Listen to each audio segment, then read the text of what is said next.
In this video, we'll rank the best agents for lower rank gameplay. What's going on, ProGuides family? It's your host, Sergeant Frost, and I hope that this act has been treating you very well. One thing that's always been a concern with general agent tier lists is that in some cases, they may not represent the full picture of Valorant's meta. And you guys are right. Sometimes a good agent in high elo or in pro play isn't very good in the lower ranks, and vice versa. So that's why this time around, we felt like it would be a good idea to make a more specific tier list, this time focusing on the lower ranks. So if you're looking to get a more practical tier list for just climbing out of the ranks like silver and gold, don't forget to like and subscribe, and let's head right into the tier list.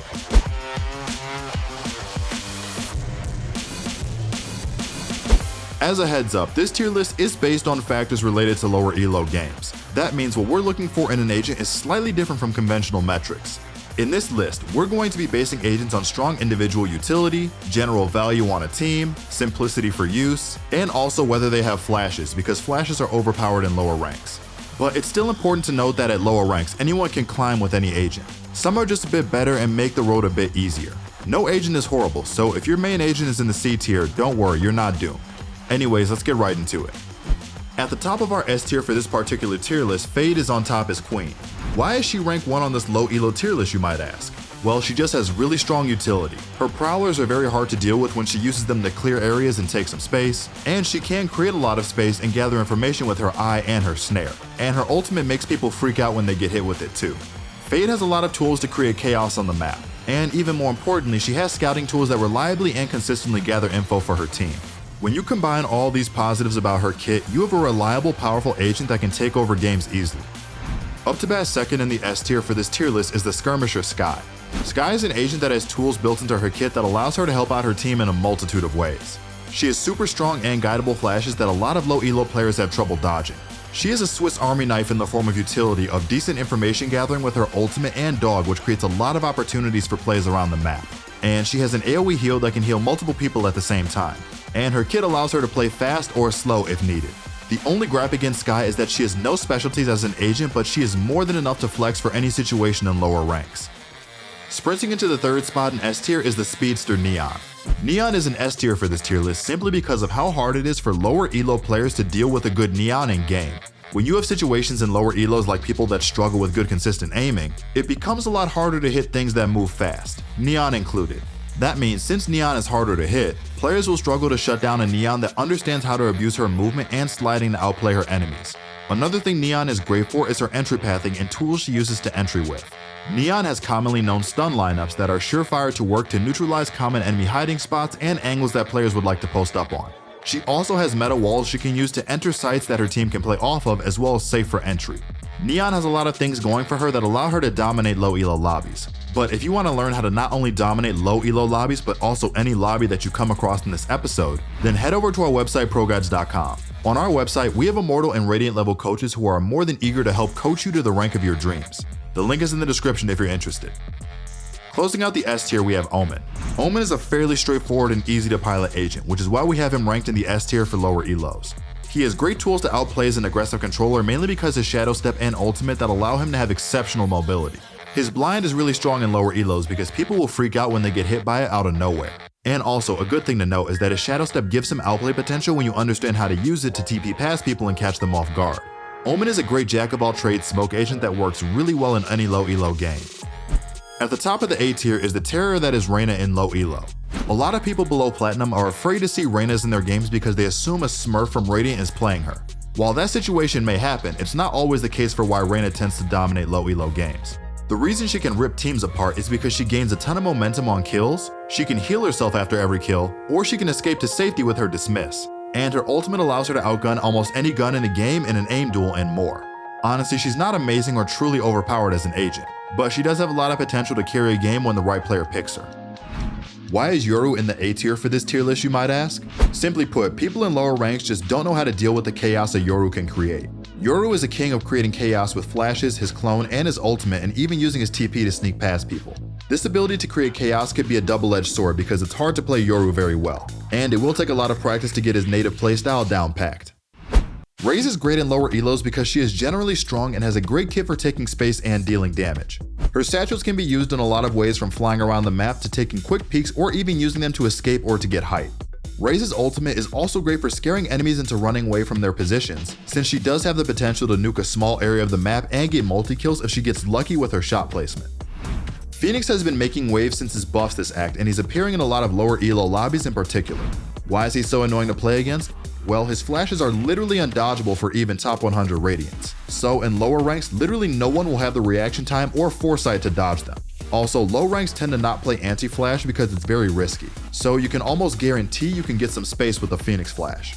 Phoenix also has immense pressure on the enemy team because since his ultimate is easier to acquire, he can full court press a defense with how he can entry path into a site with his ultimate. Killjoy is a great site anchor Sentinel that can hold her own and even dominate in lower ranked games. The main advantage KJ has in low elos is that she has strong general bomb site setups, and a lack of knowledge around how to deal with or even nullify her setups gives her an edge. Most people don't know how to deal with her setups on an execution, which allows her to get picks when people run into her abilities on site. KJ's ultimate is also a great space taking tool that gives you a huge advantage when you need to clear people out of a certain area on the map. It should be common knowledge that Chamber is an inherently broken agent, but he's not as broken in lower elos because he requires solid aim and fundamentals with no real reward for picks, but his kit is still generally high value and strong. Chamber has the potential to carry a game if you are good with him and if you know how to pilot his kit, but not many people in lower elos have that experience, so he's not as threatening as he would be in a high elo lobby. Sage is an agent that tends to appear in lower elo lobbies more than higher ones, and for good reasons. Her heals are always a great addition to any team comp, and her revive and slows are generally useful. And something to note is that her wall is meta defining in some cases, but it also gives unique angles that Sage can abuse, like Grim walls. Sage's main value comes from her fixing her teammates' mistakes, which is common in low elo, but she doesn't offer a ton to a team comp's overall win conditions for winning a round and a game, which is why she's in B tier. KO's flashes are good and probably stronger than most flashes in the game currently, but they are not easy to throw well, which means KO has high potential to team flash due to the linear flashes or left clicks, which does make him a liability to his team in lower elos when the player playing him can't flash properly. His suppression mechanic is strong, but lower elo players don't know how to capitalize on this time window well, so it's not very valuable in the long run.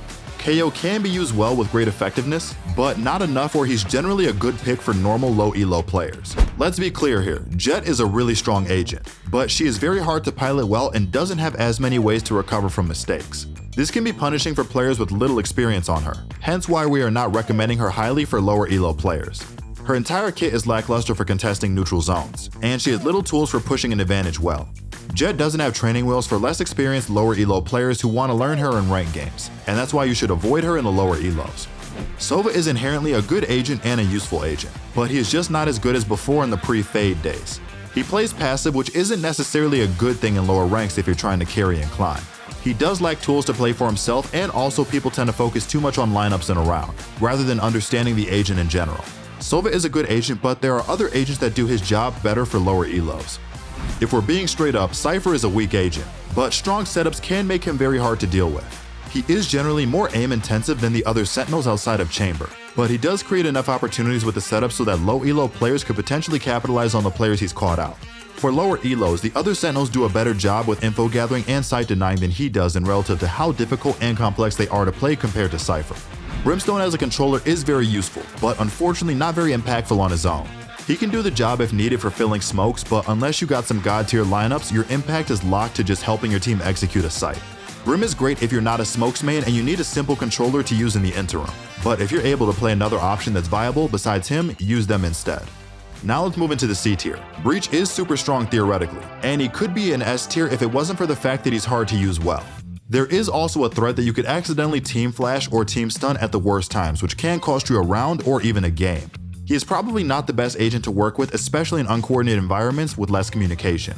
The other initiators can skirmish better than him, and they are safer and less of a team risk than he is. Viper is a strong agent, but she's hard to play well, especially in lower elos when players don't truly understand how her kit functions. It's hard to manage toxins in a smart and efficient manner, and she has considerable gaps in defense when used inefficiently. Viper is an agent that requires experience of how to pilot her kit so that it can be used as effective and as useful as possible. Otherwise, her job as a controller is not being fulfilled if she can't use or manage her abilities properly. She could very well be a strong agent with a bit of setup knowledge, but in general it's hard to justify her outside of being the regular wall thrower on Breeze and Icebox. Astra overall can be a bit too confusing. Too much management, too hard to work with for your team. She also just got nerfed hard enough where she's not even that strong for a lot of situations now. She definitely is not the best pick at the moment, but is still useful if played often.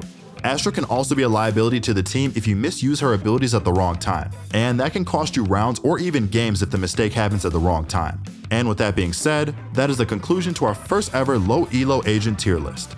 Let us know whether you agree or disagree in the comment section down below. And if you enjoyed it, don't forget to like and consider subscribing. This has been your host Sergeant Frost, and good luck on the grind this episode.